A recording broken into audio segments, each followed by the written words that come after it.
Desde la Asociación Cultural Volver a Más, comprometidos como estamos con la formación política, consideramos que hay momentos en los que se hace preciso un análisis de coyuntura. Para ello, vamos a contar con dos analistas marxistas de Venezuela para analizar la situación que está viviendo ese país. Hemos titulado este especial La unidad del gran polo patriótico frente a las elecciones, en defensa de la revolución bolivariana. Nos van a acompañar Jesús Faría, vicepresidente del área de Economía del Partido Socialista Unido de Venezuela, y también del economista y profesor de la Universidad Bolivariana de Venezuela, Pablo Jiménez. Comenzaremos con Jesús Faría. Muchas gracias por acompañarnos.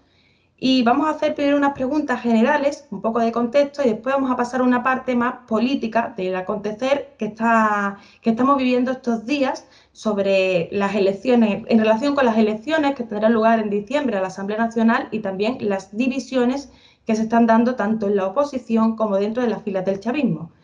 Muchas gracias por acompañarnos. Y bien, empecemos con una pregunta general, pero también necesaria. ¿Cuál es la razón de que la Venezuela bolivariana no haya sido derribada por la arremetida del gobierno de Trump al frente de 50 gobiernos, tanto de América Latina como de sus alianzas en Europa y otros países? Bueno, en primer lugar, permítame agradecer la solidaridad que siempre hemos sentido de las fuerzas revolucionarias y progresistas de España, y más allá de España, pero en especial de España, con la revolución bolivariana. Esa es una fuerza fundamental que alimenta y que nos fortalece de una manera extraordinaria. Y aunque aquí se da la lucha con los venezolanos, con el Partido Socialista Unido de Venezuela, la Fuerza Armada Nacional Bolivariana, las fuerzas populares, ustedes también son partícipes, son factores fundamentales de esta lucha y de nuestras victorias. Eso quería decirlo de antemano como agradecimiento de estas luchas que estamos llevando, que son duras y para lo cual también contamos siempre con su apoyo y su solidaridad. En relación a la pregunta que me plantea, efectivamente es una situación sumamente compleja la que vive el país. El colapso de la economía provocada por el bloqueo ha generado múltiples trastornos, gravísimas situaciones desde el punto de vista social, desde lo más elemental hasta lo más complejo. Y como los mismos portavoces de mayor nivel, desde Trump para abajo, lo han manifestado de una manera abierta y descarada, eso tiene como propósito generar un caos social, que el caos se traduzca en estallido y el estallido, ellos lo llaman el cambio de régimen. Eso no ha ocurrido y eso ha generado una gran interrogante por parte de los diseñadores de esa política en Washington y el asombro también por parte de nuestros enemigos internos y externos. Yo diría que hay varias claves o hay varios elementos que explican la gigantesca resistencia de la revolución bolivariana y del pueblo venezolano frente a esta agresión brutal y criminal del imperialismo norteamericano. En primer lugar, la revolución bolivariana es una profunda raíz inconmovible y muy sólida, muy fuerte en el seno del pueblo venezolano. De tal manera que cuando se ataca al pueblo para derrocar al gobierno, este pueblo tiene la suficiente conciencia, la suficiente claridad política para identificar de dónde provienen los ataques y las causas fundamentales para el deterioro de su vida cotidiana, de los factores más elementales para la vida. Y lejos de arremeter en contra del gobierno bolivariano, al cual ven realizar un enorme esfuerzo para atender las necesidades del pueblo, lejos de arremeter contra este gobierno, resisten y se alinean con el pueblo. Entonces aquí hay un elemento primario. La revolución bolivariana se ha consustanciado con el pueblo y tiene como base una enorme fortaleza popular. Hay dos elementos adicionales que lo voy a decir brevemente. En primer lugar, se ha subestimado a la revolución bolivariana y desde Washington se prepararon unos planes pensando que en pocos días el gobierno iba a claudicar y ellos podían tomar el poder a través de sus peones, a través de sus títeres en el país. Esa subestimación nos ha caído muy bien a nosotros y eso ha permitido que nosotros podamos enfrentar esta situación. Y el tercer punto es que nosotros no los subestimamos a ellos. Nosotros sabemos el poder que tiene la contrarrevolución. No son los peleles que hacen vida política aquí en el país. Estamos hablando del imperialismo norteamericano con todas sus inmensas, sus gigantescas reservas científicas, potencialidades científicas, tecnológicas, militares, financieras, políticas, diplomáticas. Y esto nos ha permitido a nosotros estrechar la mayor unidad popular, el pueblo, el Partido Socialista Unido de Venezuela con los aliados del Pueblo Patriótico y la Fuerza Armada Nacional Bolivariana. La alianza cívico-militar ha sido fundamental para resistir. Ahí veo yo la clave de que pese a la arremetida y pese a la delicadísima situación, gravísima situación social que vivimos en el país, el gobierno no solamente no ha sido derrocado, sino que después de 1 año y medio de escalada e intensificación de nuestras luchas y de la injerencia y de la intervención, golpes de Estado, magnicidios, mercenarios que trataron de irrumpir en el país, el bloqueo económico, pese a eso, la fuerza revolucionaria, más unidas que nunca, más fortalecida, y la fuerza de la contrarrevolución en lo interno y en lo externo, muy fracturada y dividida. Ese es el cuadro general después de 1 año y medio de durísimas luchas, pero 20 años de revolución y de trajinar a través de tortuosos caminos y enormes desafíos.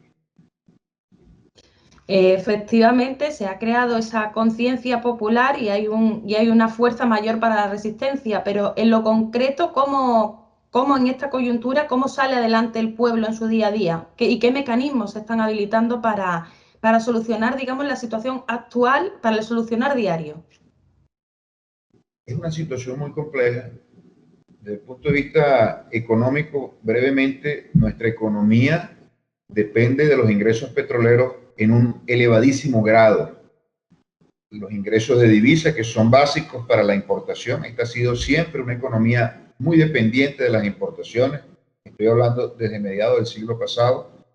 Los ingresos del Estado también dependen en un elevadísimo grado de los ingresos petroleros, y allí es donde ha atacado el imperialismo, estrangulado la industria petrolera, y por supuesto eso impide que la economía funcione, y esto ha conducido al menos a 3 elementos esenciales, los más graves. El deterioro de los servicios públicos, que requiere de muchísima inversión, y buena parte de todo ese equipamiento es importado, y los recursos han mermado dramáticamente como resultado del bloqueo, pero también la posibilidad de comercializar se ha visto seriamente restringido por el bloqueo. Hay una prohibición absoluta de que se le vendan bienes y servicios de cualquier tipo a nuestro país. Y cuando podemos comprarlo, no tenemos cómo pagarlo, porque tenemos cerrado totalmente el comercio internacional. Y cuando tenemos cómo pagarlo y encontramos esa vía, hay una persecución para que el bien no llegue a el producto, la maquinaria, los insumos no lleguen a nuestro país. Son atracados en alta mar, como en la época de los piratas, como ocurrió recientemente con 4 buques cargados de gasolina que venían a nuestro país. Entonces, allí los servicios públicos se han deteriorado de una manera notable. La carestía, el incremento de los precios como resultado de la escasez, también golpea duramente al pueblo y al combustible, que es fundamental para el transporte. ¿Cómo hace el pueblo? Bueno, el pueblo ha visto cómo los niveles de empobrecimiento han aumentado, y la situación material se ha empeorado de una manera dramática. Entonces, el trabajo, la abnegación, el espíritu de resistencia del pueblo y el apoyo que da el gobierno bolivariano con limitadísimas condiciones, pero ahí se mantiene el programa de alimentación. 6 millones de familias reciben alimentación de manera periódica y casi gratuita por parte del gobierno bolivariano. Los servicios públicos se han reducido de una manera sustancial en su funcionamiento, pero aún así siguen siendo casi gratuitos para los ingresos de las familias, que han visto cómo descienden en términos reales como resultado de la inflación, que es parte también de lo que nosotros hemos denunciado como la guerra económica. Esa agresión permanente a la moneda a través de la especulación con la tasa de cambio. Y el tema de la medicina en épocas de pandemia, también dramático. A pesar de la pandemia, el gobierno de Donald Trump mantiene la escalada de sus agresiones, algo que es muy grave y por supuesto todo el mundo lo debería condenar desde el punto de vista ético, aún así no lo hace. Los más elementales sustancias humanitarias que deben existir en cada una de las personas deberían expresar o traducirse en una condena a un acto genocida de esta naturaleza. Sin embargo, no ocurre así. Pero lo que les quiero decir es que en Venezuela todos los indicadores de lucha por la contención de la pandemia están en niveles que son envidiables para países cercanos de la región que no tienen absolutamente ningún problema de bloqueo impuesto por el gobierno norteamericano y para todos los países del planeta. Entonces, aquí hay dos claves.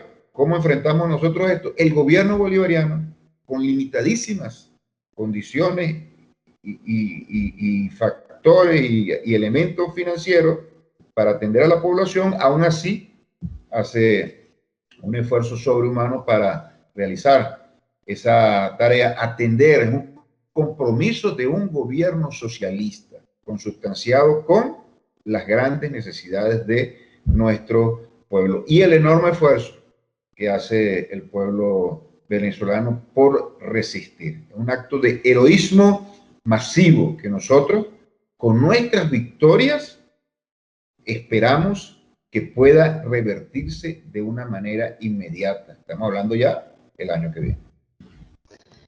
En ese sentido, ha comentado sobre la administración Trump.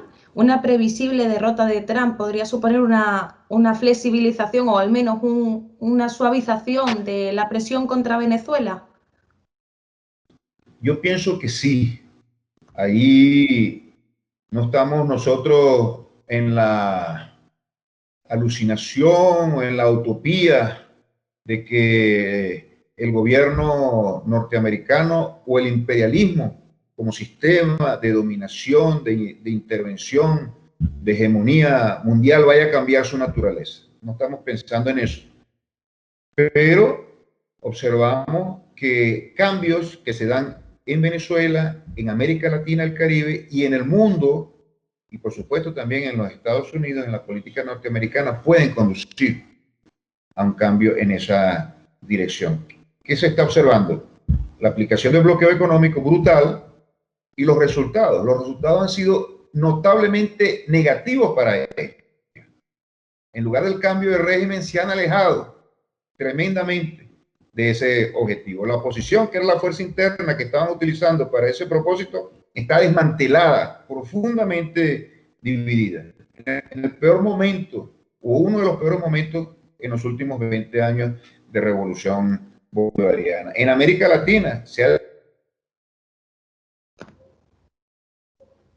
nosotros, la existencia nuestra, han chocado contra la pared de la revolución bolivariana. En los Estados Unidos deben estar evaluando, como efectivamente ha ocurrido recientemente. Elliot Abrams fue interpelado en el Senado y los senadores del bipartidismo, que ambos anhelan el derrocamiento del presidente Nicolás Maduro, tuvieron durísimas palabras para esa política que ha fracasado. Ese fracaso podría conducir a un cambio de política, de estrategia para enfrentar, no para articular o relacionarse con nosotros, para enfrentar a la revolución bolivariana. Eso mismo ocurrió en el último año de Obama con Cuba, cuando se comenzó a desmontar el bloqueo, porque vieron que 60 años de bloqueo no tenía el resultado que estaban esperando. Eso mismo ocurrió en el 2015 con el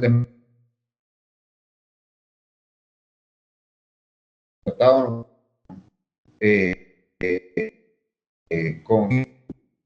no abandonan su expectativa, su perspectiva de derrocar a un gobierno, pero observan que tienen que adaptarse a nuevas condiciones. Yo creo que eso, que ha sido provocado por la gran victoria popular de la Revolución Bolivariana, que significa resistir el bloqueo, la agresión, los intentos de golpe de Estado, se va a traducir en un cambio de esa naturaleza. Y les repito, no significa que el imperialismo vaya a cambiar su esencia, sino que están obligados a adoptar nuevos métodos para tratar de derrocarnos. Y no es precisamente el bloqueo como nosotros lo hemos demostrado. En todo caso, en cualquiera de los escenarios, esta revolución está dispuesta a resistir y a avanzar. Y para eso tenemos aliados muy importantes a nivel internacional y, por supuesto, lo principal, para eso tenemos la gran fortaleza del pueblo y de su vanguardia, que es el Partido Socialista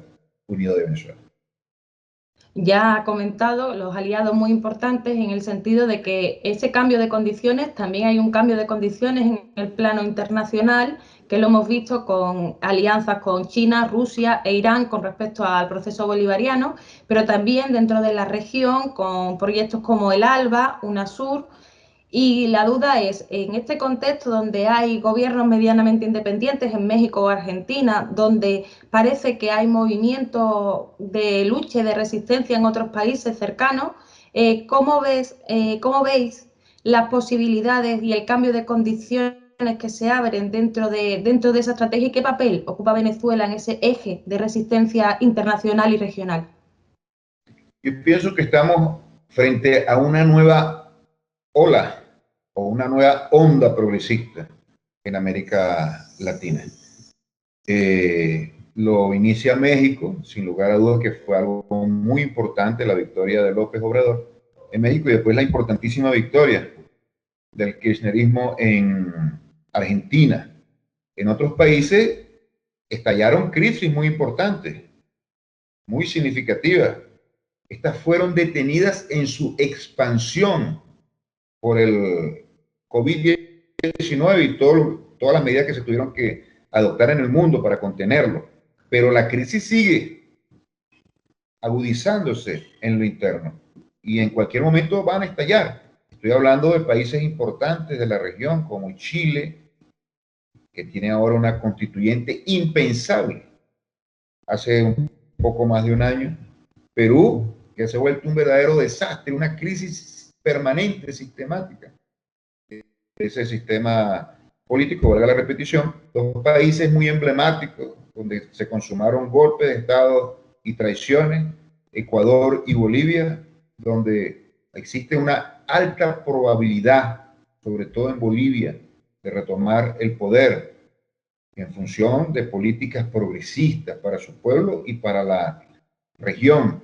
Y bueno, hay un movimiento en marcha popular contra o antisistémico en Colombia, donde gobierna el paramilitarismo y el narcotráfico y se convirtió ese país desgraciadamente en la punta de lanza del imperialismo norteamericano. Es un cambio innegable.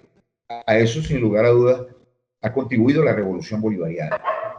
Modestamente, lo decimos modestamente, con la resistencia que se ha producido ahí. Pensamos que la resistencia en Venezuela es un aliento, un estímulo para esas luchas, porque las concebimos globales en la región.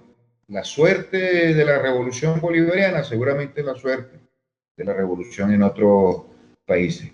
Y nosotros siempre pensamos no solamente en lo que significa para el pueblo venezolano, que se mantenga el legado del comandante Chávez con la mayor vigencia posible, sino también para nuestros aliados en la región. Y, por supuesto, esto está enmarcado en una dimensión también geopolítica. Fíjense, el conflicto venezolano tiene una dimensión nacional, una dimensión regional o hemisférica en el continente americano y una dimensión global. En todas aparece la confrontación del imperialismo con el pueblo y la revolución bolivariana, en todo. Solo que la constelación se modifica y aquí entran actores muy importantes. El caso de Rusia es verdaderamente muy significativo. Rusia se ha convertido política, militarmente, en un contrapeso muy importante para el expansionismo norteamericano. Es como que si retomara la antigua Unión Soviética, parte de su fortaleza encarnada ahora en Rusia, nos ha ayudado muchísimo. El apoyo de Rusia ha sido fundamental para impedir una aventura mayor desde el punto de vista militar de los Estados Unidos. Y el apoyo de China, por supuesto que también ha sido muy notable, y a eso se unen otras naciones. Irán, que por su dimensión económica, geográfica y demográfica es un país mucho más pequeño que estos dos grandes colosos, pero su heroísmo no tiene prácticamente ningún tipo de límite, lo han demostrado, el coraje. Bueno, y aquí estamos observando cómo Venezuela avanza en su revolución en medio también de una gran transformación de las relaciones internacionales. El mundo multipolar, yo pienso que ya pasó los primeros momentos, los primeros episodios y periodos de su gestación y comienza a consolidarse como una forma que va a perdurar por mucho tiempo para bien de los pueblos del mundo que buscan su autodeterminación y el trabajo con el resto de la humanidad, la cooperación con el resto de la humanidad sobre la base de respeto, sobre la base de los intereses de todos los países sin que ninguno sea atropellado. Ahora vamos a pasar a un segundo bloque más interno sobre la situación política interna ahora mismo en Venezuela. En diciembre se están convocadas las elecciones a la Asamblea Nacional y creo que la primera pregunta obligatoria es ¿qué significa y qué importancia tienen estas elecciones dentro del contexto político, también económico y social de Venezuela? Son elecciones cruciales. La Asamblea Nacional por 5 años casi se ha convertido en un factor desestabilizador por excelencia de nuestro país. Y no solamente desestabilizador, ha sido la plataforma que ha servido de base, de preámbulo para la intervención y la injerencia norteamericana. Todo lo que se ha hecho en materia de bloqueo, de golpe de Estado, de injerencia, todo tiene un elemento legitimador para el gobierno norteamericano y para los satélites en Europa y en América Latina de la política yanqui. Y ese ha sido la Asamblea Nacional. Entonces, el país, la nación, no solamente el chavismo, más allá del chavismo, como se ha demostrado ahora en estas últimas semanas que se han venido incorporando fuerzas de cara al proceso electoral, de cara a ese gran comicio, a ese gran evento político que tendrá el país en el mes de diciembre, todos estamos interesados en que una institución tan importante para el funcionamiento republicano, para el funcionamiento del Estado, retome su funcionamiento en sintonía con la Constitución y con los grandes intereses del pueblo. De tal manera que esa elección va a ser una contribución o va a constituir una contribución crucial para la estabilización política del país y también va a contribuir a que el país comience a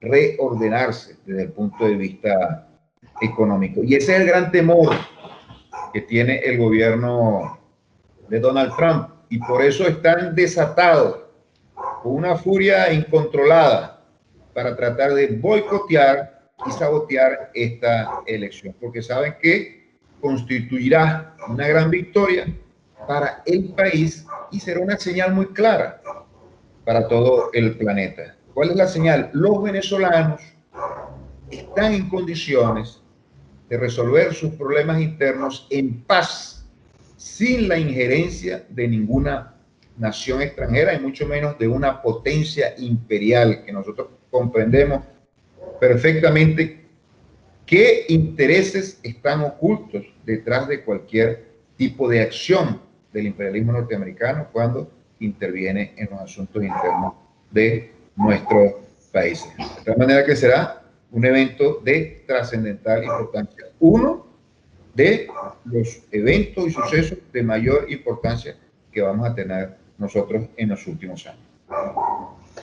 Bueno, en ese sentido, uno de los elementos también que está teniendo además mucha presencia mediática son las divisiones que se producen dentro de las fuerzas en pugna dentro de hacia ese proceso electoral.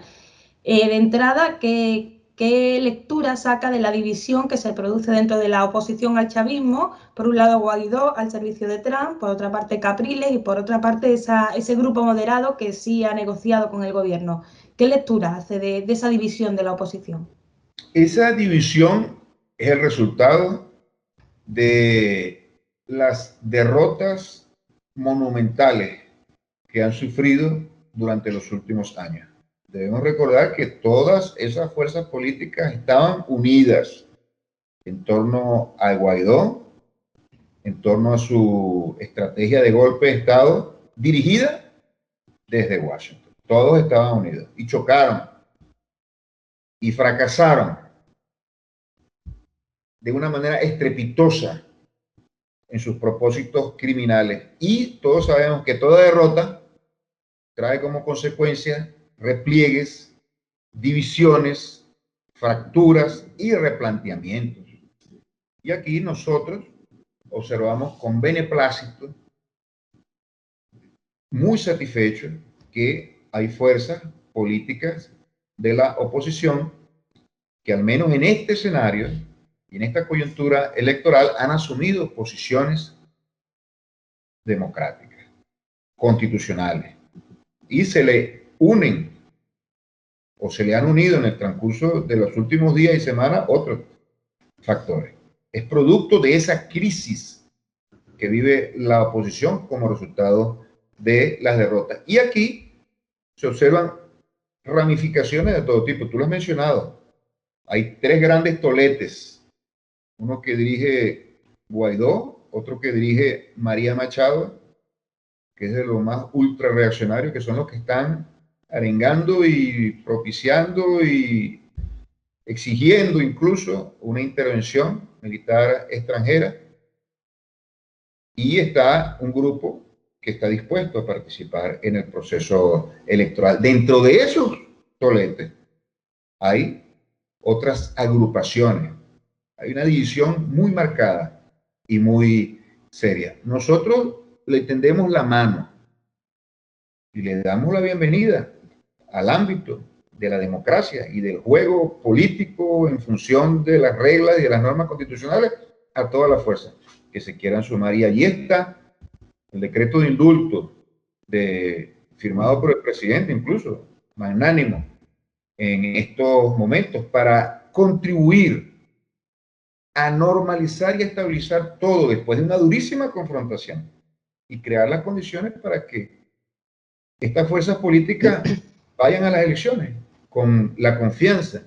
No es que los procesos electorales previos hayan estado amañados y hayan estado llenos de irregularidades, no. Siempre han sido los mismos, pero si ellos exigen elementos que dentro de sus sectores generen mayor cantidad o un clima de mayor confianza y de mayor acercamiento a la línea democrática, nosotros se lo vamos a brindar. Eso sí, las elecciones las va a ganar el que tenga la mayor cantidad de votos. Y en eso estamos trabajando nosotros. Entonces, la derrota de la oposición le ha traído como consecuencia esas profundas divisiones. Podemos decir que el PSV, la fuerza revolucionaria, la fortaleza de la alianza cívico-militar, han logrado imponerle al golpismo y al entreguismo, a las políticas piti-yanqui. Nosotros le hemos podido imponer a ellos la agenda de la democracia y de la paz. En el sentido de las elecciones, y además también ha traspasado fronteras y ha llegado hasta aquí y ha abierto incluso debates internos dentro de la solidaridad internacionalista, ha llamado mucho la atención, sabiendo, como sabemos, del contexto de máxima presión contra Venezuela, la ruptura medianamente oficial que hizo el PCB de Óscar Figuera al respecto del gran polo patriótico con respecto de cara a las elecciones. En ese sentido, ¿cómo explica esa posición que ha determinado el PCB y otros pequeños grupos al respecto en esta situación?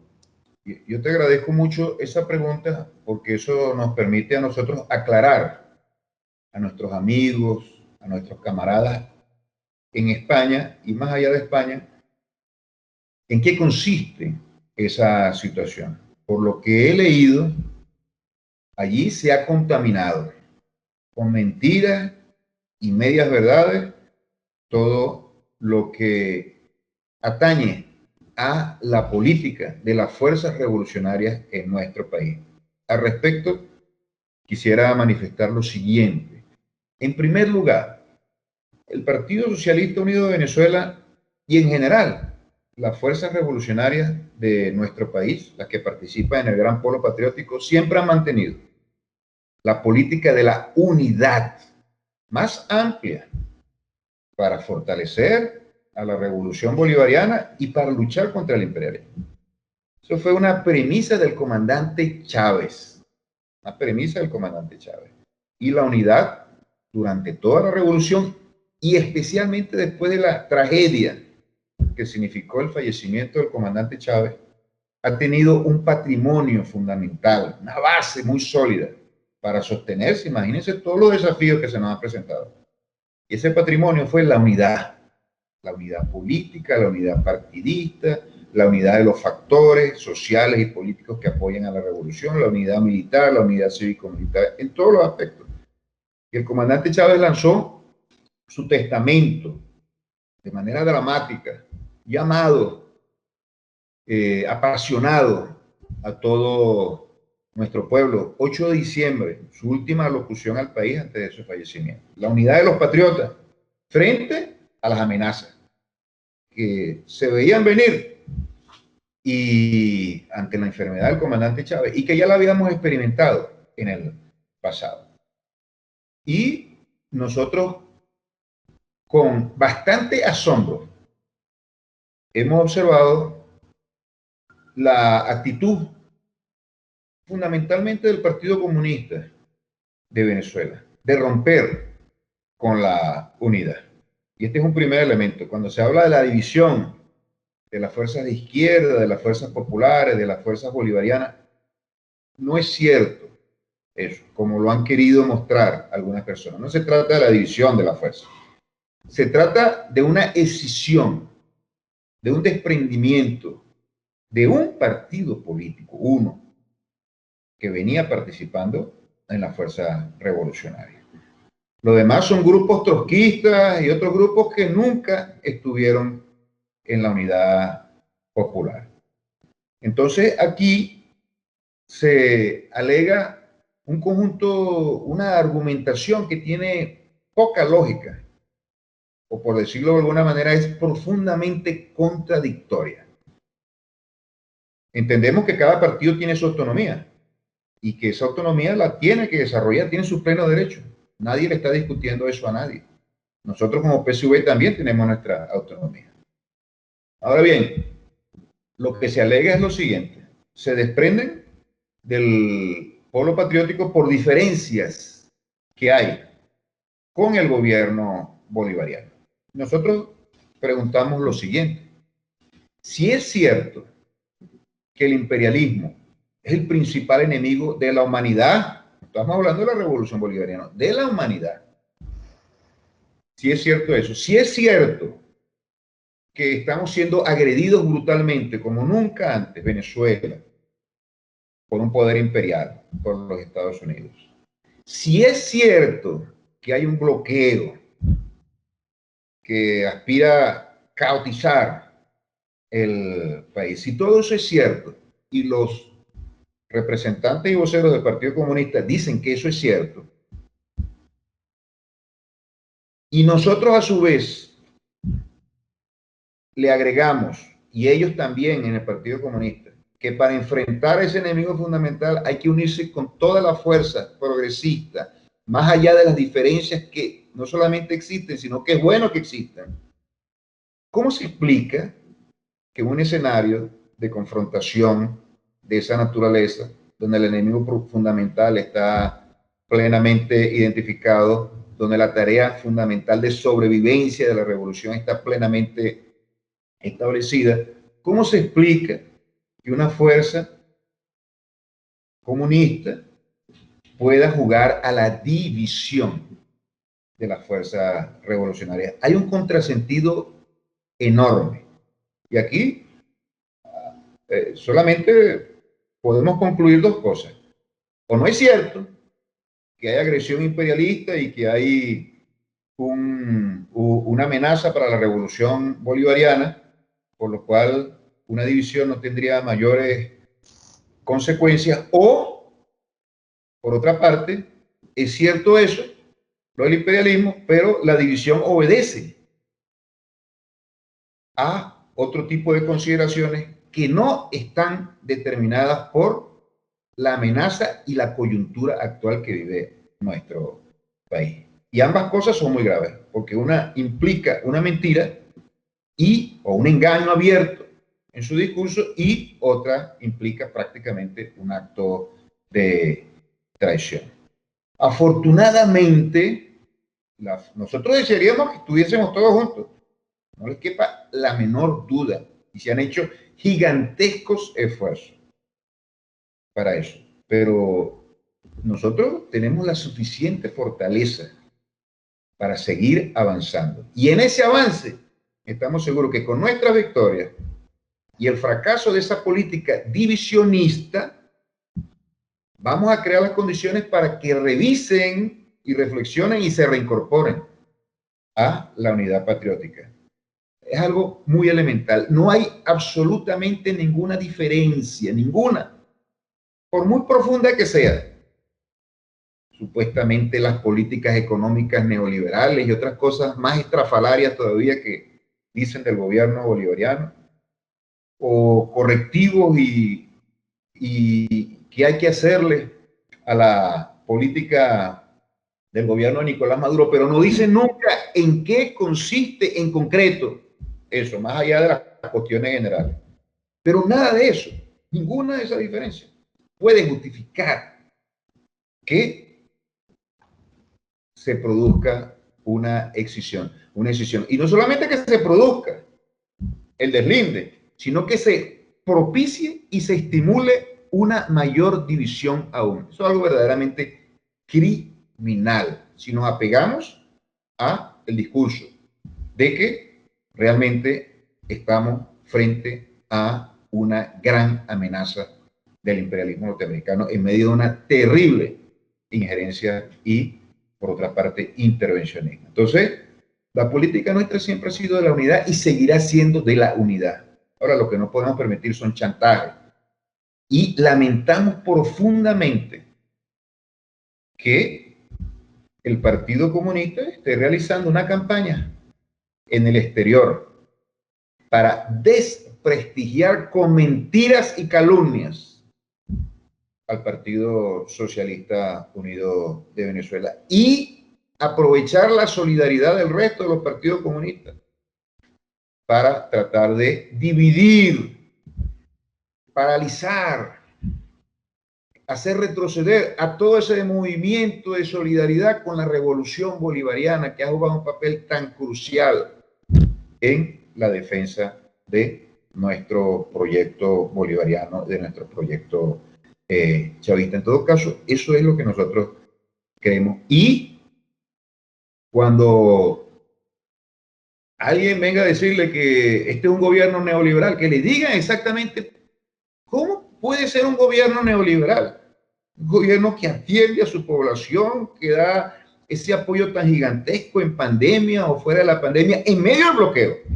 Nosotros hemos perdido 120.000 millones de dólares por motivo del bloqueo.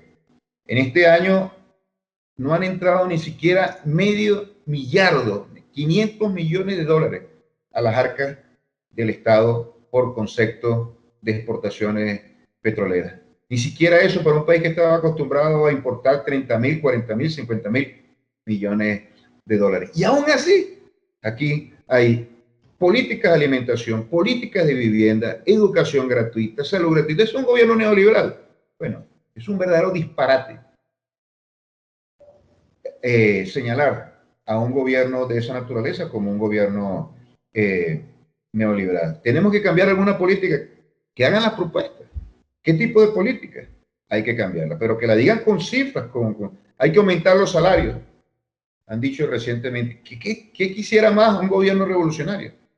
Que incrementar los salarios. Pero todos saben que para incrementar los salarios hay que incrementar los ingresos. Sin ingresos no se pueden incrementar los salarios. Precisamente le están haciendo el juego a la política de Donald Trump, de asfixiar políticamente al gobierno. Le restringen el ingreso, se imposibilita el desarrollo de la política social como se venía dando antes del bloqueo y se propician las propuestas, las protestas. Entonces, ahí está, la historia los juzgará y el pueblo chavista también los va a castigar porque las elecciones tendrán que ir en la búsqueda de los votos. Y otra cosa que han venido ellos diciendo, que el Poder Judicial ha venido a intervenir en la vida política de los partidos y ha puesto y ha quitado directivas de estos partidos políticos a la conveniencia del Partido Socialista Unido de Venezuela. Mire, es algo sumamente claro. Todos los partidos políticos tienen estatutos, normas internas, y esos estatutos y esas normas internas tienen que cumplirse, porque ahí están los mecanismos de regulación, los mecanismos y los elementos que permiten que los partidos políticos puedan funcionar, donde se cumplan y se garantice el cumplimiento de todos los derechos y de todos los deberes de todos los militantes y dirigentes, no solamente dentro de su partido, sino dentro de la nación. Si es una nación democrática y hay normas que regulan a los partidos políticos, y eso existe en todos los países del mundo, bueno, en esos partidos también se tiene que practicar la democracia. No puede ser que una persona, por tener un cargo, asuma la jefatura, establezca una dictadura y nadie puede opinar nada. Las personas afectadas frente a esa conducta tienen que recurrir a algún lugar. Y si no hay una instancia dentro del partido para poder resolver eso, son los tribunales. En este caso, el Tribunal Supremo de Justicia. Todos los partidos de derecha venían arrastrando una situación de esa naturaleza. Jamás han realizado una elección interna para designar a sus autoridades. Sectores de esos partidos han reclamado esa situación. Y como no puede resolverse internamente, alguien tiene que hacerlo, porque se le está violentando los derechos a personas en concreto. Es decir, estar en un partido político no los exime a ellos de cumplir normas, incluso las de sus partidos, y normas que están establecidas en las leyes. Y eso también se ha aplicado para otros partidos. Hay un partido que se llama PPT, Patria para Todos. Su secretario general llegó a ese cargo por una intervención de esa naturaleza en el año 2012. Un señor de apellido Uzcategui. Ahora, él asume las mismas prácticas que él reclamaba antes y que lo estaban afectando. Y cuando el mismo tribunal actúa, esta vez contra él, entonces él dice que eso es una cuestión ilegal. Cuando él mismo llegó a esa instancia como resultado de ese mecanismo. Algo verdaderamente inaudito. Inaudito. Entonces, nosotros lo que estamos buscando son las condiciones de que el país funcione bien desde el punto de vista político. Si a alguien no le gusta que no haya elección o que haya elecciones y que la gente participe y que esas elecciones contribuyan a la estabilización del país y que esa estabilidad pueda traducirse en bienestar y en la consolidación de la revolución bolivariana, y eso lo encabece el Partido Socialista Unido de Venezuela. Si a alguien no le gusta eso, desde la derecha, pasando por la fuerza del centro hasta la izquierda, que lo diga abiertamente, pero que no venga difundir un discursito hipócrita, un discursito lleno de mentiras y de calumnias con sus aliados en el exterior. Nos parece sumamente grave, pero para eso están los procesos internos históricos, para aclarar y proyectar con la verdad a todos los pueblos del mundo lo que está ocurriendo en nuestro país, y nosotros esperamos que eso ocurra con esta elección. Bueno, ya para ir terminando, primero sí nos gustaría aclarar, porque también es un debate que suele salir mucho, sobre todo fuera, no sé, supongo también dentro de Venezuela, pero sois más conocedores de cómo ocurrió aquello. La pregunta sería por qué en el año 2017, en el año 2007, cuando Chávez propone hacer un gran partido unido para la revolución, ciertos sectores del Partido Comunista de Venezuela no aceptan esa propuesta, porque es algo que está también en el debate, incluso hoy en día, estamos hablando de 2007, no de 2020. Usted proviene también del Partido Comunista de Venezuela, así que entiendo que conoció bien cómo se desarrolló ese proceso. Sí, cómo no, nosotros participamos en ese debate dentro del partido y en la dirección nacional del partido. Y habían dos tesis fundamentales dentro del Partido Comunista: mantener la autonomía del Partido Comunista de Venezuela y mantenerse en el marco de la Revolución Bolivariana. Ese era el planteamiento general, pero habían voces muy calificadas de altísimo nivel que tenían una actitud profundamente anti-chavista. Eso se dijo en su oportunidad y eso está allí para la historia. Ahora vuelve a reflotar esta actitud. Se pueden tener diferencias. Dentro de los partidos políticos hay grandes diferencias. Pero cuando se tiene una actitud de esa naturaleza, de rechazo hacia un líder como Chávez, ya estamos hablando de otras cosas, no son diferencias. Prácticamente como una ruptura que en aquel momento no se dio porque no podían hacerlo. Pero quizá es probable que en otras condiciones lo hubieran hecho. Por eso que se dio en la discusión, en el debate, que había manifestaciones claramente que deslindaban de lo que representaba el comandante Chávez. Pero en todo caso, era esa tesis, ¿no?, de mantener la autonomía, mantener al Partido Comunista de Venezuela en su funcionamiento. Nosotros teníamos otra posición. Nosotros decíamos lo siguiente: ¿qué es el comunismo? El comunismo es la fusión del movimiento obrero, de las masas populares, por una parte, y de la doctrina revolucionaria. Sin uno de esos dos elementos, no hay comunismo. Entonces, ¿dónde estaban las masas? En el naciente Partido Socialista Unido de Venezuela, que se proclama socialista, que se proclama marxista, que se proclama en su estructura como leninista. Un partido revolucionario, realmente. Entonces allí había el mejor espacio para construir una verdadera fuerza revolucionaria, que era el anhelo del comandante Chávez. El comandante Chávez sabía perfectamente que la revolución no podía sostenerse en el tiempo sin una verdadera vanguardia revolucionaria. Lo que tenía el comandante Chávez era un movimiento electoral, un movimiento, una maquinaria espectacular para ganar elecciones, pero no servía para educar al pueblo, para organizar el pueblo en forma de poder popular, para desarrollar la defensa de la nación desde la perspectiva partidista. Esos elementos no los disponía, había que construir el partido. El partido se construye con cuadros, el partido se construye con experiencia, con las masas, y el Partido Comunista, con toda su historia, todas sus tradiciones, todos sus cuadros, hubiera podido jugar un papel espectacular en ese proceso. Sin embargo, no lo hizo en su totalidad, pero muchos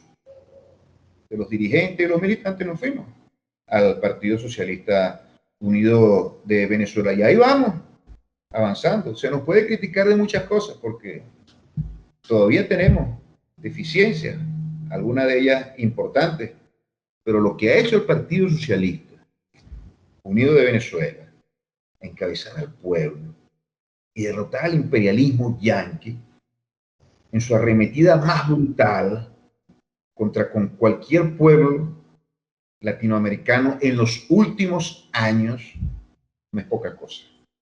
No es poca cosa. Resistir el asedio y el bloqueo gigantesco que sufre nuestro pueblo desde el punto de vista económico no es poca cosa. Garantizar la paz y la soberanía no es poca cosa. Y no lo ha hecho el Partido Socialista Unido de Venezuela solo. Pero sin el Partido Socialista Unido de Venezuela eso no se hubiera podido lograr.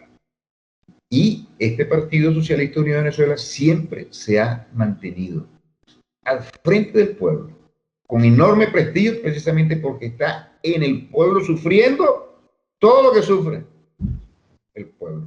El camarada Diosdado Cabello siempre dice, la suerte del pueblo será siempre la suerte del partido. Ahí donde hay penalidades y hay problemas, ahí tiene que estar el partido, enfrentándolo y poniéndonos nosotros en la misma condiciones. De tal manera que nos parece una infamia terrible atacar con mentira al Partido Socialista Unido de Venezuela, cuando los que tendrían que atacar debería ser al imperialismo norteamericano. Toda esa energía y toda esa fuerza que gastan estos compañeros que pretenden dividir a las fuerzas revolucionarias, pero no lo van a lograr, deberían invertirla en la organización del pueblo, en la construcción del poder popular, en el desarrollo de la clase obrera, en la consolidación del movimiento y de las fuerzas antiimperialistas en nuestro país. Una lástima muy grande. En todo caso, ahí están los hechos y ahí están la revolución bolivariana resistiendo y seguirá resistiendo. Y un bastión fundamental será el PSV y todo lo que quiera incorporarse a esa lucha, las puertas están abiertas para que se incorporen. Nos parece algo realmente insólito, desproporcionado, dantesco, terrible, un error gigantesco. Salirse de una alianza que tiene un objetivo claro, que es derrotar al imperialismo y garantizar la continuidad de la revolución bolivariana. Bien, bueno, más en este contexto, que también se están viendo una medición de fuerzas de cara a las elecciones y demás, como hemos hablado. ¿Ve usted posible una reconciliación sobre todo con el Partido Comunista de Venezuela? Todas las puertas están abiertas. Nosotros apostamos a la unidad. Todos los que quieran participar en la lucha contra el imperialismo, para fortalecer el poder popular, para desarrollar el legado del comandante Chávez, para hacer realidad el sueño de Bolívar, una patria libre, una patria grande, una patria independiente, una patria anticolonialista y antiimperialista. Todos están bienvenidos a participar con nosotros. No le hemos cerrado la puerta a nadie.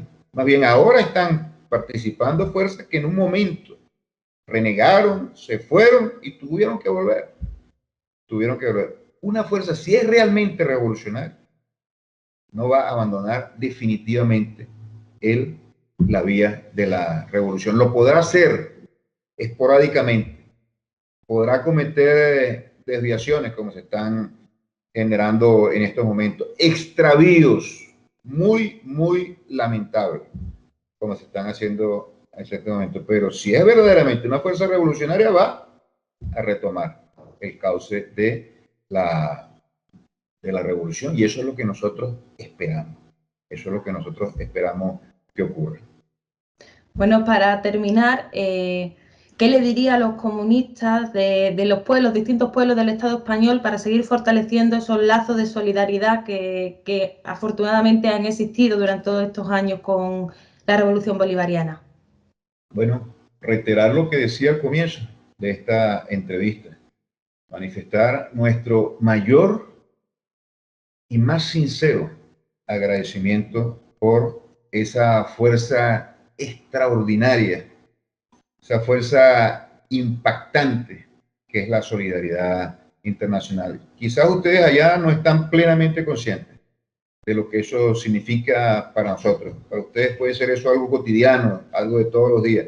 Para nosotros significa una enorme incorporación y contribución de energía, de mística, de aliento, de aportes para nosotros poder superar este desafío. Ese agradecimiento en primer lugar, y en segundo lugar, que se mantenga la unidad, se hagan los mayores esfuerzos para alcanzar la unidad de las fuerzas revolucionarias, aunque sea en función de objetivos sencillos, objetivos primarios, y que se vaya construyendo una gran unidad de las fuerzas revolucionarias de cara a los grandes desafíos, porque al fin de cuentas, nuestra lucha es una lucha que tiene un enemigo común, que es el imperialismo, son las oligarquías financieras que dominan el planeta. Y esas estructuras de dominación imperial, globales, como les llaman ahora, no se podrán derrotar si no es con la unidad de todas las fuerzas revolucionarias en el planeta. Y esta unidad pasa necesariamente por la unidad a nivel nacional. Eso que han entendido perfectamente las fuerzas del capital y las fuerzas de la burguesía, que deben unirse para consolidar su hegemonía. Nosotros, casi 200 años después de poco menos de 200 años, de la elaboración de esa obra maestra que fue el Manifiesto Comunista y su consigna central, proletario de todos los países unidos, todavía no lo hemos entendido perfectamente, o por lo menos no lo hemos traducido. Quizás teóricamente lo hemos entendido, pero no lo hemos traducido en acciones contundentes que nos acerquen a una posición de mayor fuerza. Entonces, el llamado es a eso, a que siempre cultivemos el espíritu de la unidad, y bueno, sabemos lo que es eso, acercarnos al resto de los factores que participan con nosotros en estas luchas, y también insertarnos en lo más profundo de los sectores populares, especialmente de la clase obrera, desarrollar una clara conciencia revolucionaria. Eso no es sencillo, es un periodo muy largo, pero tenemos que trabajar duramente, camaradas. De la manera más humilde, yo les transmitiría ese mensaje y nuestro agradecimiento eterno. Pues muchísimas gracias por sus aportes, que esperemos ayuden a clarificar algunas cosas, y recordar que estos análisis de coyuntura también sirven precisamente para seguir formándonos en marxismo, porque también nos formamos en marxismo en la comprensión de los procesos históricos. Muchísimas gracias, y espero que podamos contar en otra ocasión para otras cuestiones con usted en Volver a Marx.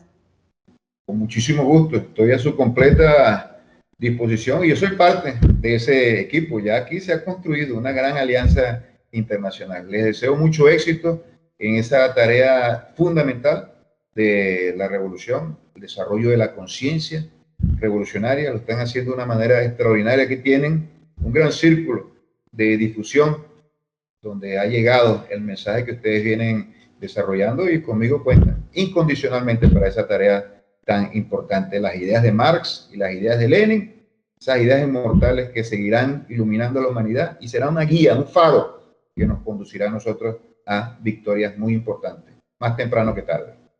Buenas, Pablo. Para empezar, muchas gracias por acompañarnos en este análisis de coyuntura.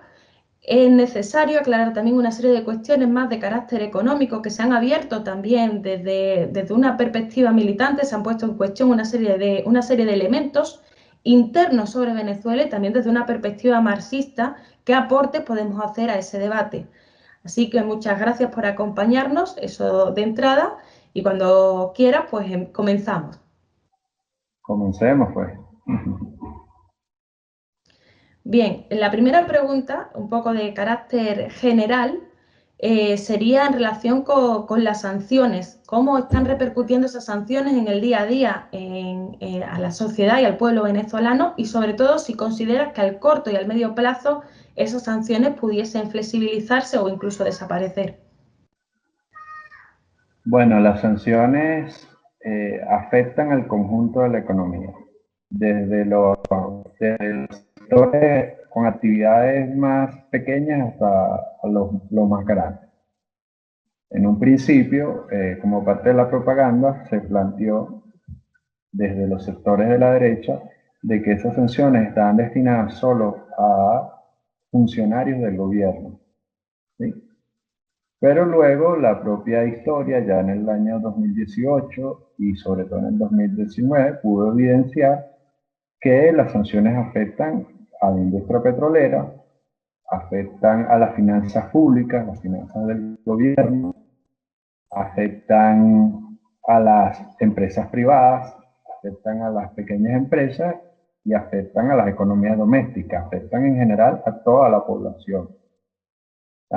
Son unas sanciones criminales, unilaterales, un problema adicional que se agrega ya a la crisis del modelo rentista petrolero que se inició por allí en el año 2014 con caída de los precios del 2017 y las sanciones son pensadas, ¿verdad? Justamente, y ahí es donde está el elemento más criminal, para afectar a una economía que es dependiente del ingreso petrolero. Entonces, ya de por sí, las sanciones son un hecho que toda la población puede visibilizar como uno de los principales problemas y obstáculos a la superación de la situación económica y que el embajador, un ex señalaba que iban a tener afectación, que iban a afectar al pueblo venezolano, pero que en todo caso eran preferibles a tener el gobierno actual, ¿no? Yéndonos ya a temas más concretos internos, como además ya has comentado en la primera pregunta, el antiguo presidente de PDVSA dice que toda la responsabilidad de lo que ocurre en PDVSA hoy es del gobierno de Maduro. ¿Qué consideraciones haces ante esta afirmación? Bueno, te decía que es una pregunta compleja, sobre todo porque habría que hacer una caracterización de qué es lo que ha pasado en la industria petrolera. Inicialmente, la industria petrolera venezolana tiene un proceso un proceso que inicia, esta etapa de la industria petrolera venezolana inicia con la ley de hidrocarburos y el proceso constituyente en 99. ¿Ya? Luego viene la derrota del sabotaje petrolero. Eso hizo todo un marco fiscal, ¿verdad?, que permitió, ¿verdad?, el rescate de la industria petrolera y a partir de allí el diseño del plan Siembra Petrolera. Con todas las esperanzas y expectativas e incluso inversiones en la faja petrolífera del Orinoco, lugar donde, por cierto, se encuentran las reservas de petróleo más importantes del planeta, 514 mil millones de barriles de petróleo, y donde se hicieron alianzas estratégicas con las empresas petroleras, no solo de los Estados Unidos, sino del mundo entero. Se hicieron empresas mixtas y todo esto fue en el marco de la ley de hidrocarburos y el de 1999, es decir, del proceso bolivariano, desde los inicios del proceso bolivariano. Ahora bien, estas inversiones para extraer este petróleo extrapesado fueron importantes, grandes, y fueron pensadas bajo la lógica de que no ocurriría un ciclo petrolero como el que estamos viviendo. ¿Por qué digo esto? Porque en la actualidad justamente la industria petrolera carece de inversiones para su recuperación, ¿verdad? Y proyectos como la faja petrolífera del Orinoco justamente imposibilitan no dan la posibilidad de la recuperación petrolera, incluso ver los pozos tradicionales. Pero volviendo al punto de la faja, se hicieron estas grandes inversiones y luego con la crisis del año 2008 y 2009, la crisis del capitalismo mundial y la caída de los precios del petróleo, se inicia en Venezuela un proceso de endeudamiento de la industria petrolera. Un proceso de endeudamiento de la República y en específico de la industria petrolera, con bonos con vencimientos desde el año 2011 hasta el año 2021. En ese proceso de endeudamiento, ¿verdad? Se convierte ahora en un nuevo obstáculo al tema de la recuperación de la industria petrolera. Es decir, esta etapa y luego viene una etapa en el 2014 de caída de los precios del petróleo y luego de la aplicación de sanciones directas a la industria petrolera. Entonces, atribuir la responsabilidad de la caída de la producción y de la crisis de PDVSA solo a la administración actual es apoyar primero el declive natural que han tenido los pozos petroleros venezolanos.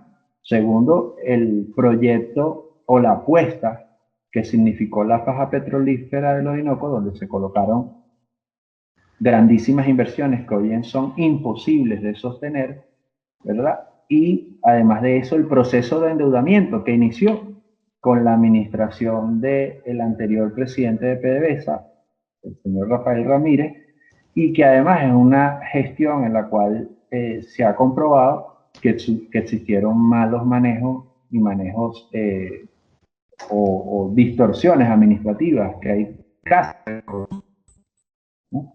Entonces, desde el 2014 y año 2015, la administración actual, es decir, el gobierno del presidente Maduro, lo que ha gestionado una industria petrolera que está básicamente comprometida, que está muy endeudada, que además tuvo un gasto de inversión social importante que estuvo por encima de la inversión en reposición de taladros, de la inversión en producción en campo, y que hoy en día recuperar esa producción implica la necesidad de la inversión, cuales no se disponen de los recursos.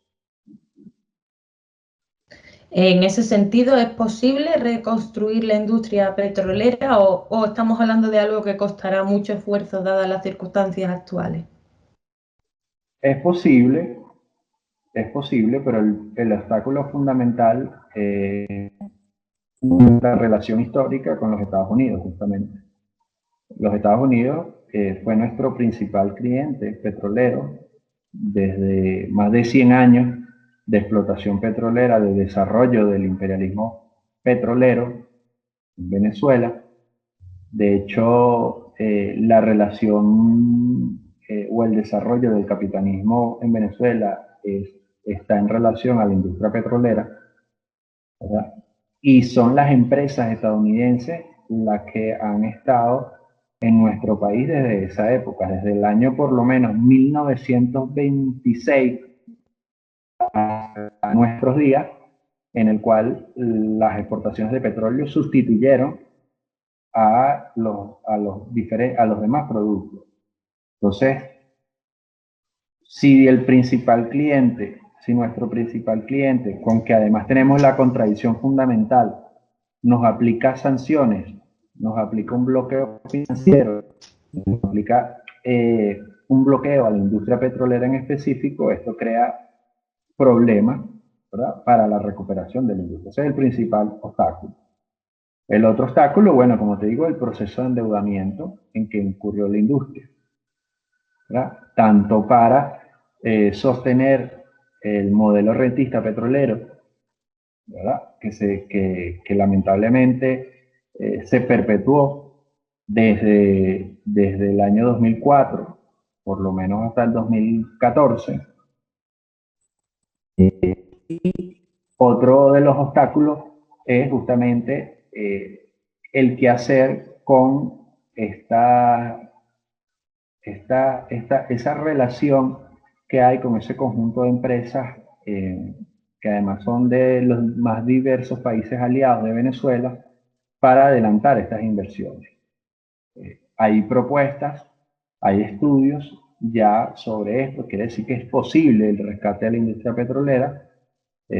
Incluso hay algunos que plantean un poco ¿verdad? Hay otros que plantean la reforma del marco fiscal petrolero actual, es decir, una reforma no de la constitución, de la ley de hidrocarburos, y lo más curioso, por cierto, es que el sector privado petrolero, que hay una Cámara Venezolana Petrolera, es decir, hay un sector de empresas venezolanas petroleras que dicen que con el marco fiscal actual, es decir, con la ley de hidrocarburos, se puede trabajar y se puede recuperar la industria petrolera, ¿no? El sector más neoliberal plantea un proceso de endeudamiento con el FMI para recuperar la industria petrolera, ¿verdad? Y nosotros desde el sector crítico, un enfoque de economía política y de economía crítica, de economía marxista, creemos que es necesario efectivamente modificar, creemos que con aliados como China, por ejemplo, que China poco a poco fue ganando terreno en términos de demanda en la producción petrolera venezolana. Por ejemplo, China consume 1 millón de barriles extrapesados diarios. Ese 1 millón de barriles extrapesados diarios están en la faja del Orinoco, ¿sí? Entonces, es cuestión de sentarnos con China y trascender un poco el convenio petrolero tal cual como se está efectuando en este momento, que básicamente tiene el estigma, digamos, o el paradigma del modelo rentista. Es decir, nosotros le despachamos, le enviamos petróleo a China y China nos pagaba por adelantado, ¿verdad? Luego estas inversiones o estos pagos por adelantado iban destinados a lo que llamamos gasto o llamamos inversión social, a la misión vivienda, a otros programas. No iban destinados justamente a la recuperación de la industria petrolera. Entonces llega el momento ahora de la recuperación de la industria petrolera. Bien, has dicho también esa dependencia histórica del rentismo y también del petróleo. ¿Qué posibilidades hay de crear un programa de planificación de industrialización progresiva que abarque a otros sectores, además del petróleo, en Venezuela? Bueno, esa es una propuesta y una lectura que se viene haciendo por lo menos desde la segunda mitad del siglo pasado en Venezuela, pero con un enfoque muy liberal. Algunas propuestas incipientes de algunos programas de partidos de izquierda han elaborado algunas cosas. En su momento la Liga Socialista hizo algunos planteamientos. Hay un debate aún al respecto pendiente, ¿verdad?, sobre el tema de las posibilidades de desarrollo y de industrialización de una economía petrolera dependiente. En general, la visión más liberal nos planteó justamente la siembra del petróleo. La famosa frase de Alberto Adriani, que luego fue desarrollada en su editorial del periódico Ahora en 1936 y que luego fue objeto de los más candentes debates en diferentes libros y posiciones, no solo de Goulart Pietri, sino de todo el sector de los liberales, que básicamente pensaban que esta renta petrolera debía servir para la formación de un capitalismo normal. Es decir, sembrar el petróleo, pero en la burguesía. Sembrar el petróleo y como primera fase para la formación de una burguesía. Este programa se adelantó bajo el gobierno de Medina Angarita en el 45. Además, ese programa fue abortado, fue truncado por un golpe de Estado y quedó pendiente, digamos, una lectura marxista de izquierda sobre el tema, salvo los partidos que te he mencionado. salvo el PRD y salvo la Liga Socialista. Con la Revolución Bolivariana,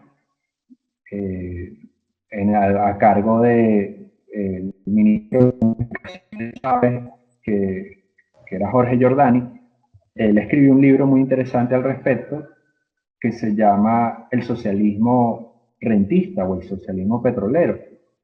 Él un poco trataba de justificar o hacer una contraparte de sembrar el petróleo en la burguesía por sembrar el petróleo en el socialismo, o sembrar el petróleo bajo una lectura de desarrollo acelerado de las fuerzas productivas para garantizar el desarrollo nacional, pero todo bajo el enfoque petrolero. Como sabemos, ese primer ciclo de modelo petrolero rentista enfocado en el modelo socialista tuvo problemas en la transformación de las estructuras económicas. Tuvo problemas y esos problemas se expresaron en dimensiones como, bueno, el sector bancario.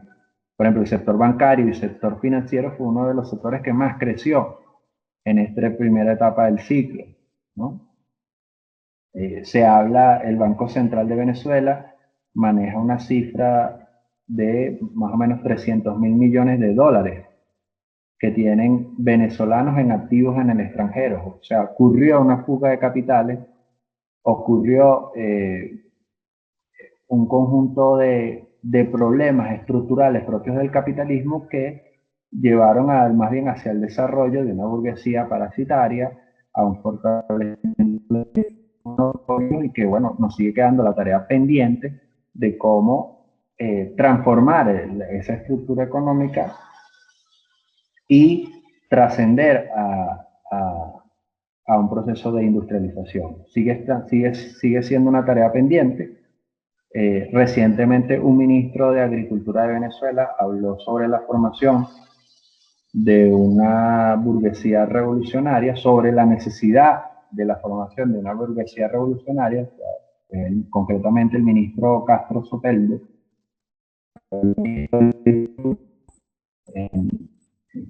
Básicamente fue en un programa de televisión, algo muy corto, de verdad no hubo un desarrollo teórico como tal al respecto.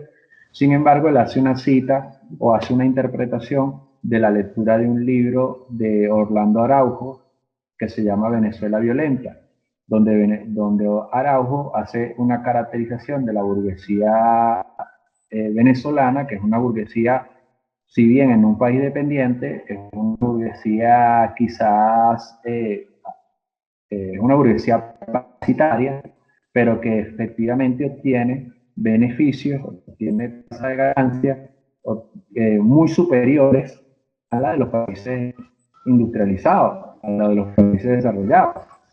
Es la paradoja de este tipo de burguesía. Y entonces, este tipo de burguesía en un país petrolero, monoproductor, dependiente de la renta petrolera, es perjudicial, es un obstáculo al desarrollo. Entonces, esta tesis, ¿verdad? Además de eso, otra de las cosas que menciona Araujo ahí es cómo el petróleo termina siendo, digamos, ese lubricante que logra logra eliminar las fricciones de la lucha de clases, efectivamente, y pospone procesos de transformación económica como justamente la industrialización. O sea, no hay ni una industrialización del tipo capitalista, ni tampoco una industrialización que pudiéramos llamar como resultado de una política socialista. Entonces, el ministro, basándose un poco en esta argumentación, habla de la necesidad de la formación de una burguesía revolucionaria, que en todo caso la podemos entender como una burguesía nacional. Esta burguesía, cuya función central justamente es la industrialización. Claro, en ese sentido, de hecho sí es importante porque este debate sobre el error del ministro Castro Soteldo ha llegado, ha traspasado fronteras, es un tema que se ha abierto en debate en muchos lugares y en ese sentido tenemos que recordar que tanto Lenin en la nueva política económica como Mao hablaron de ese fenómeno de aliarse con una burguesía nacional que fuese leal, que estuviese a disposición del país y de la producción del país. La duda es, ¿este debate sería asumible? O sea, esas tesis, digo, desde el marxismo, ¿serían asumibles y serían posibles realizarse en Venezuela a nivel sociológico, tal y como está organizada socialmente la sociedad venezolana? Bueno, en épocas anteriores no, justamente por la tesis esta que te estoy diciendo, que la renta petrolera se convierte entonces en un lubricante, en un que elimina las fricciones sociales, que básicamente permite solventar los problemas eh, y las necesidades de producción a través de la importación de bienes. Esa burguesía parasitaria acumula mucho capital, hace importaciones de bienes, coloca sus activos en los bancos extranjeros, o sea, todos salen ganando. Y bueno, la clase trabajadora también, los sindicatos, terminan también haciendo negociaciones colectivas eh, que en todo caso tampoco es que buscan un proceso de transformación, sino más bien, bueno, como que cada quien acomodándose según el ciclo económico. Ese era el problema de la renta. En este momento, básicamente se abre una oportunidad. ¿Por qué se abre? Es el tema de las crisis, ¿no? El tema de los problemas. Esta crisis del modelo rentista petrolero ha creado la posibilidad entonces, o abre la posibilidad de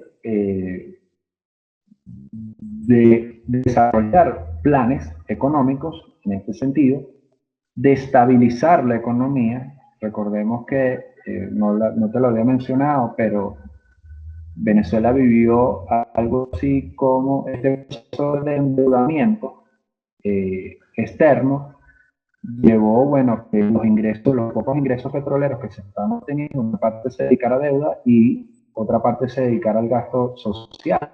Esos gastos se fueron reduciendo a medida que fue cayendo el ingreso y en esa medida, bueno, el presidente de la República optó por una estrategia que él mismo dijo en un programa de televisión en el año 2018, en el marco de la aprobación del programa de recuperación económica, que había sido una estrategia equivocada y errónea, que era la emisión de dinero, ¿no? Esa emisión de dinero era, bueno, básicamente, ¿qué hacemos? Hay caída de la producción, es decir, caída del PIB, caída de la producción petrolera, caída de los precios del petróleo, hay sanciones, incluso teniendo dinero, por motivo de las sanciones, no podemos pagar esa deuda.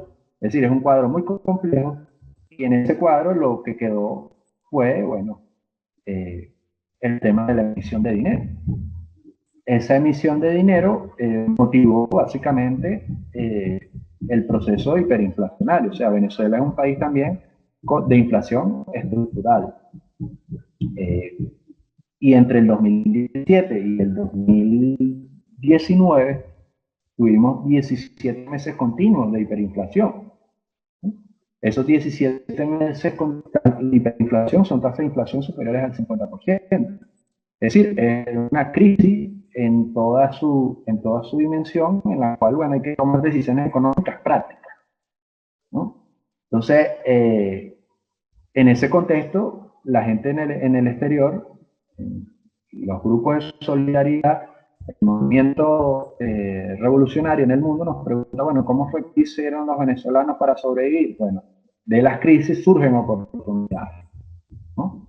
A partir del fenómeno de la apertura comercial que se empezó a hacer, que además en otra locución el presidente llamó dolarización, que fue básicamente, no es una dolarización en el sentido que también es uno de los puntos que estaba en el debate nacional e imagino que internacional, y bueno, la libre circulación del dólar en Venezuela. Venezuela fue un país que tuvo control de cambio entre el año 1936 y 2019. Es decir, el tipo de cambio, salvo años puntuales en la historia, siempre estuvo bajo control estatal por la condición rentista. En este momento, en el 2019, entramos ahora ya a un arreglo cambiario que ya es entre los actores económicos. Es el primer en Venezuela y es algo que es muy común en otros países. Entonces, en ese contexto, bueno, se han abierto la posibilidad del surgimiento, de la aplicación de nuevas políticas económicas, en este caso las mesas cambiarias, la mesa de cambio con la banca privada. Entonces ya, porque ¿cuál era el mecanismo anterior? Bueno, que el Estado vendía el petróleo, a través de la industria petrolera, vendía el petróleo en los países consumidores. Los países consumidores pagaban petróleo en divisas, esas divisas entraban a la industria petrolera le da esas divisas al Banco Central de Venezuela, y el Banco Central de Venezuela, a un tipo de cambio que acuerdan ellos dos, se la entregan nuevamente a el gobierno nacional, le entrega los bolívares, que serían las ganancias. Se han encontrado maneras.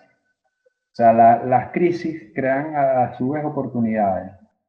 Y en un contexto tan difícil de hiperinflación, se han encontrado las formas de producir. O sea, de hecho, el CLAC, por ejemplo, que es una política de distribución del gobierno nacional,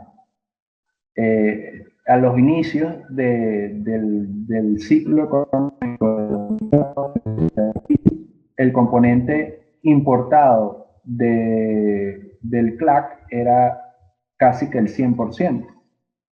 Hoy día hay un importante componente nacional que llega casi al 50% de lo que contiene la caja. ¿Eso qué te está diciendo? Te está diciendo que hay una mayor participación del sector privado dentro y de valor agregado nacional dentro de la producción de la canasta de bienes que compone la caja CLAC, por un lado. Por otro lado, tienes al sector de las cooperativas, que básicamente son las que están alimentando el país. Hay un crecimiento de la producción en el sector alimentos, ¿verdad? De hecho, muchas de las actividades económicas se han volcado al sector alimentos, entonces están ocurriendo un conjunto de transformaciones que pueden apuntar justamente hacia una dinamización de la economía basada no en la renta petrolera, sino basada en las fuerzas productivas propias, si existe la palabra, propias, nacionales, en el esfuerzo nacional. En ese sentido, no sería exactamente a lo mejor una burguesía nacional, pero lo que sí está claro es que a nivel productivo el propio pueblo venezolano está empezando a tener una participación activa en el desarrollo de sus fuerzas productivas, quieres decir, ¿no? Exactamente. O sea, si hablamos de la burguesía nacional, una de las características de la economía venezolana es que es una economía monopólica y oligopólica, ¿no? En términos estructurales hay mucha presencia de monopolio, ¿verdad? Y esos monopolios justamente eran dependientes, o eran uno de los principales captadores de esa renta petrolera. Con motivo de la situación económica, esos monopolios han bajado su capacidad de producción al mínimo. Al mínimo. Porque además tampoco es que son competitivos. No es una burguesía nacional que compite en los mercados internacionales, ¿no? Sino que es una burguesía nacional que se acomoda o que se acomodó históricamente al beneficio que le produce la renta petrolera. Entonces, y en este momento lo que estamos encontrando es ese sector monopólico ha perdido un espacio ante las nuevas iniciativas, tanto de la economía cooperativa como de la economía comunal, mutualista, y de otra, y de incluso de la informalización. Es decir, hay todo un proceso de transformación que se está dando con esta apertura comercial que obliga, bueno, al surgimiento de nuevos actores económicos. Que eso vaya a terminar en la formación de una burguesía nacional comprometida, bueno, eso va a depender de la aplicación de los planes, de las políticas económicas, del papel que pueda jugar el Partido Socialista Unido de Venezuela en el diseño de la política económica, etcétera. O sea, no es un proceso que está acabado, es un debate que está abierto. Y en todo caso lo que hizo el ministro fue tratar de contribuir a ese debate, con su interpretación muy particular en su programa de televisión, luego de haberse leído el libro de Orlando Araujo. Y ahora en el sentido de, bueno, esa parte práctica, pero también a nivel de la conformación de la ideología y también de la praxis política, hay un elemento que es el sindicalismo socialdemócrata de ADECO, que ha estado controlado por Acción Democrática. ¿Qué papel juega dentro de la atomización de los centros productivos en Venezuela? Y si esto puede ser un elemento también que haya podido frenar de alguna manera que la clase trabajadora venezolana se haya convertido en el auténtico sujeto revolucionario del proceso. Sí, bueno, tenemos un sindicalismo histórico, socialdemócrata, que se ha también acomodado a beneficiarse de la renta, en términos de procesos.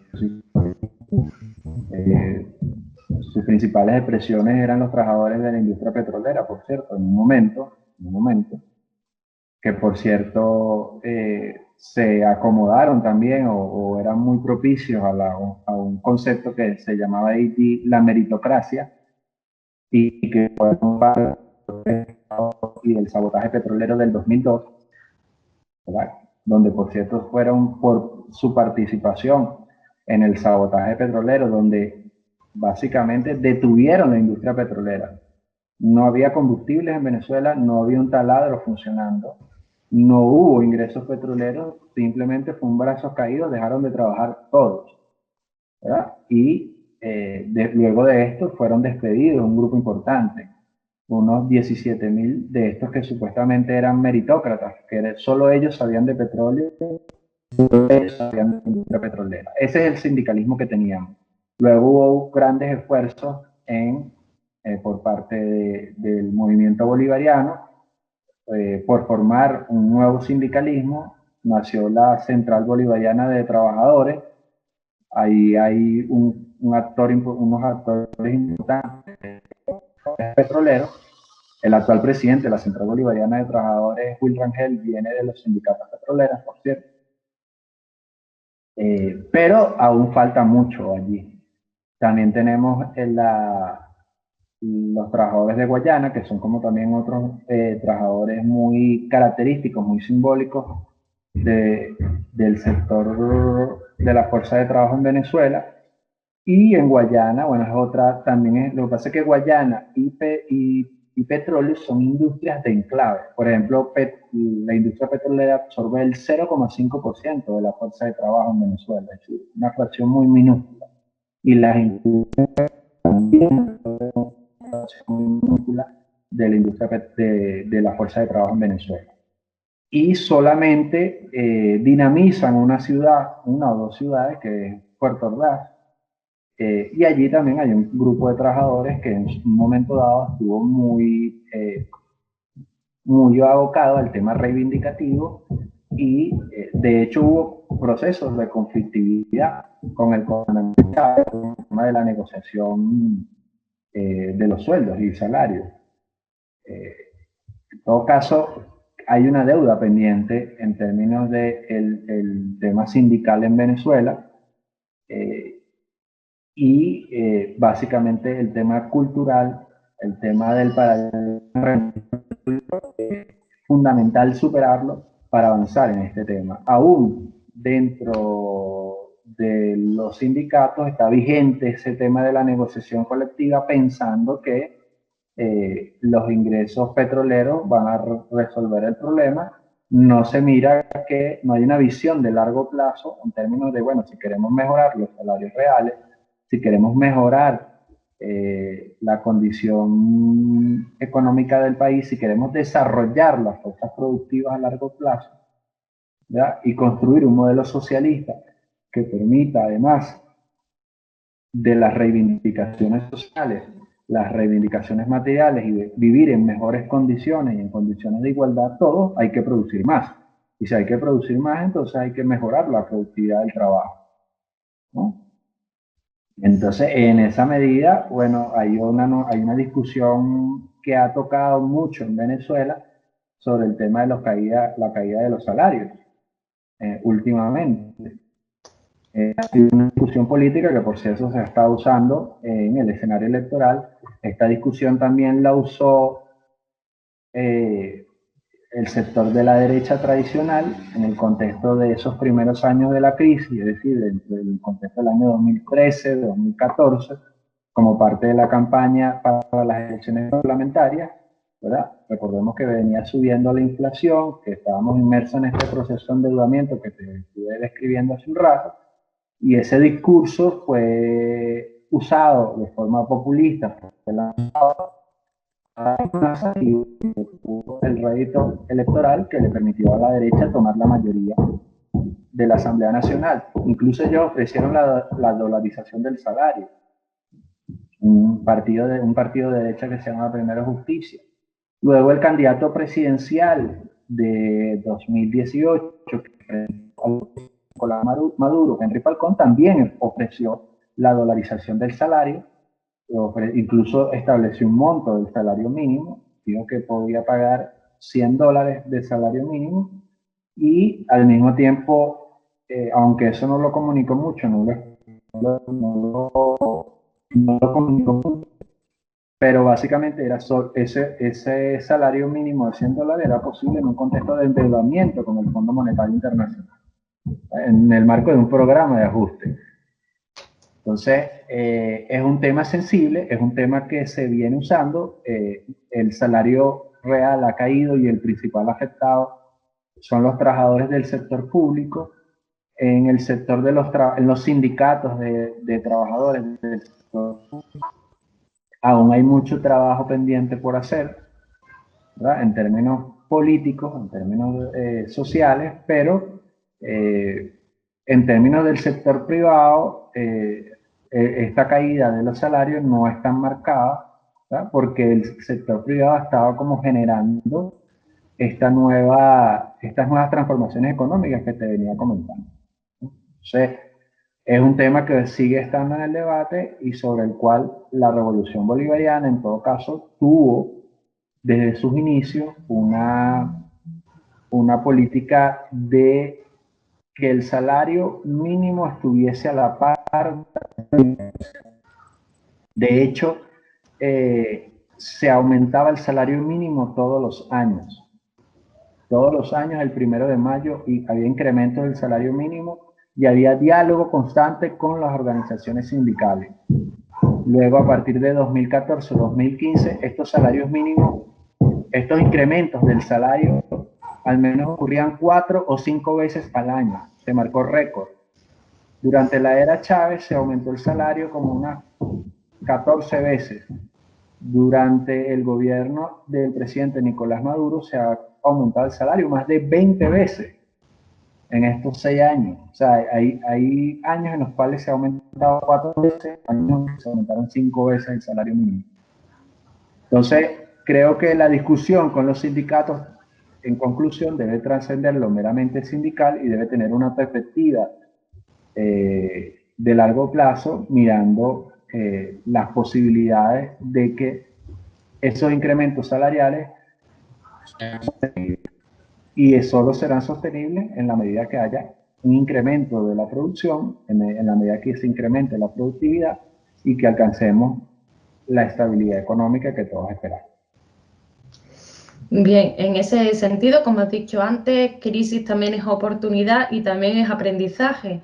¿Se está forjando, dado este contexto, o se podría forjar una nueva generación de marxistas en Venezuela que empiecen a plantear en profundidad todas estas cuestiones dentro de este proceso que iniciaste hace ya más de 20 años y que es el que os ha permitido poder llegar a este punto? Bueno, si hay algo en Venezuela son marxistas, ¿no? En Venezuela, creo que de América Latina, modestia aparte, es uno de los países en los cuales el marxismo-leninismo impregnó de la mejor manera, y no de ahora, desde inicio del siglo pasado, ¿no? Pero lamentablemente, toda esa generación importantísima de pensadores críticos, además con enfoque marxista, sobre todo entre la década de los 50 a los 80, que producían muchísimo, ya lamentablemente no están con nosotros, ¿no? Pero dejaron un legado de material bibliográfico, textos, opiniones, entrevistas, en las diferentes organizaciones de izquierda y en el mundo sindical también, en los partidos políticos, que está allí, que es cuestión de revisar. En mi caso, desde la Universidad Bolivariana de Venezuela, hemos hecho el esfuerzo de rescatar a muchos de estos pensadores, ¿verdad? No solo como la anécdota, no solo como el comentario, sino que los hemos convertido en materia obligatoria de discusión en foros y en las asignaturas. Y hemos incluso rescatado elementos de su pensamiento que prácticamente durante la ofensiva neoliberal de los 90 fue como que apartado. Ahí hay un pensamiento que permite comprender todas estas cosas que hemos estado discutiendo en esta entrevista. De allí en adelante, bueno, hay múltiples expresiones e iniciativas que también desde el gobierno nacional se han fortalecido. El Banco Central de Venezuela hizo una reedición de muchos de estos textos. En un momento dado, la Feria del Libro de Caracas o la Feria Internacional del Libro ha distribuido muchos de estos materiales.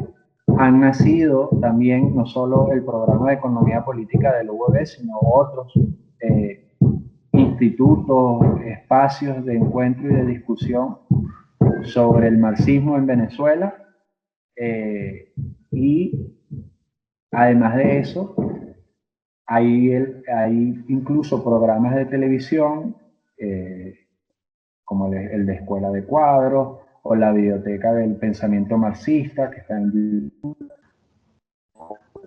Así han nacido múltiples expresiones sobre el marxismo en Venezuela. Yo creo que para comprender la situación actual de Venezuela y las perspectivas y mirar las perspectivas de superación de las condiciones actuales, pasa entonces por retomar el marxismo.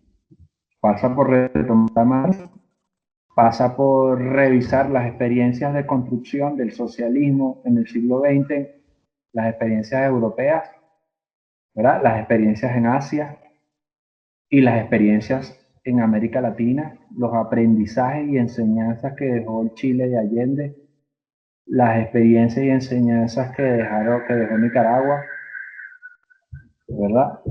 Y creo que efectivamente hay una nueva generación que está consciente de eso. Mi generación era algo así como extraño, interesado en estos temas, que estuviese interesado en el marxismo.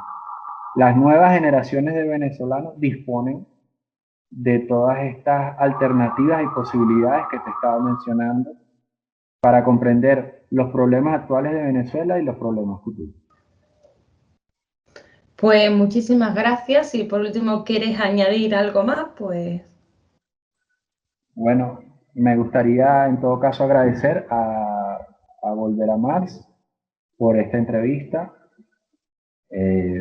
por el interés sobre el tema, por su trabajo como fundación, como organización, y también a las personas que hacen parte de la fundación de esta organización, dado que su interés por Venezuela su solidaridad constante con el pueblo venezolano en este momento tan difícil y sobre todo por esa iniciativa de construir un movimiento internacional, un movimiento internacionalista que ponga como objetivo central el rescate de Marx, como objetivo central la construcción revolucionaria y la construcción del socialismo.